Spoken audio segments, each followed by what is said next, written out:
Pupunta ko ngayon sa Bara Palengke. Bibili tayo ng gulay. Magsasabaw tayo ngayon. Lutong probinsya. Konting lakad lang naman to mula sa bahay ko. Pasok tayo sa maliit na palengke nila. Maghanap tayo ng sayote at kalabasa. Hanap tayo malambot na sayote. Dalawang sayote yung kukunin natin. Lagyan natin sa basket. Kuha tayo ng luya. Sa kabila naman kuha tayo ng sibuyas. Lagyan na natin sa basket. Kuha tayo ng bawang. Pahiwa tayo ng kalabasa.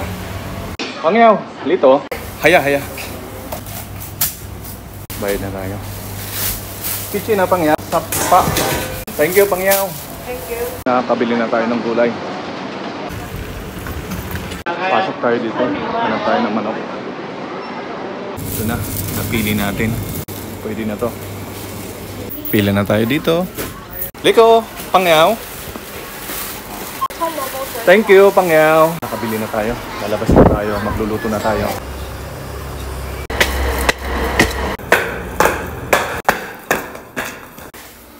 Dito na tayo sa taas. Ibutang dahil nato ng pamalinggi naton. Kuha dang kita sa puldantaran para magteros na kita pa di. Agoy, haha. Palagatak dahil kita pa di. Wala kita kinaon. Amoy ni mga teknik taga-probinsya para lumabas ang duga. Hinay-hinay na pa di. Ayaw pagdagamit bahay nga kamasamad. Ayos. Kuman ang paglimpi pa di. Yan na. Titiroso na kita. Ayos. Sharing pa man ng mga martis dito amon. Ang sayote, pampaubos ang dugo. Ang mga high blood dyan. Alam niyo na. Dito naman tayo sa kalabas. Sabi ng mga martis, pampalinaw ng mata. Ayos. Palagatak dahil kita kalabas pa di. Para magsundan na kita. Hugasan nanay nato pa di. Para malimpyo.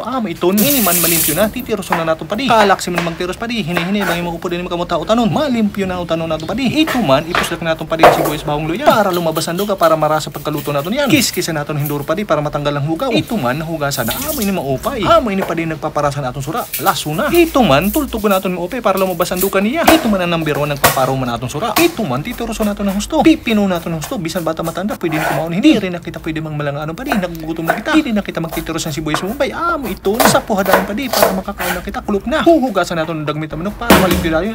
Iton. Adi na kita manok pa di, magtitiros na kita. Iton. Paspas na pa di, mabalit na kitang karabaw, kandulman. Harani ay nakamaturan ni, nagtitiros na kita yung manok.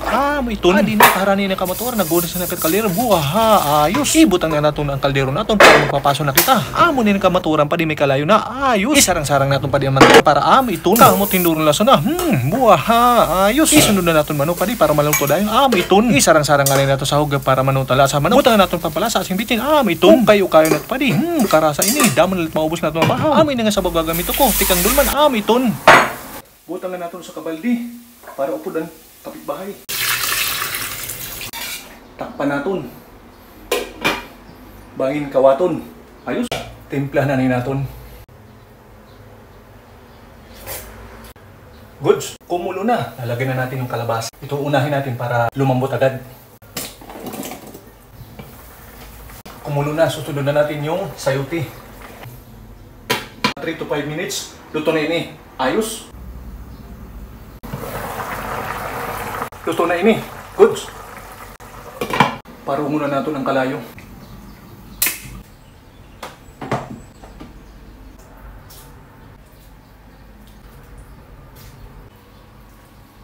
Ang tawag din amon, mga pagkaluto, ginisaw, ginisang manok na may sabaw.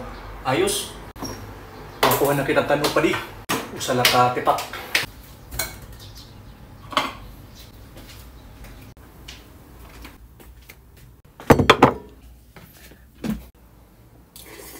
Di ba ako ngayon kaya may time ako magluto. Marasa naman. Pangaon pa di. Ayos.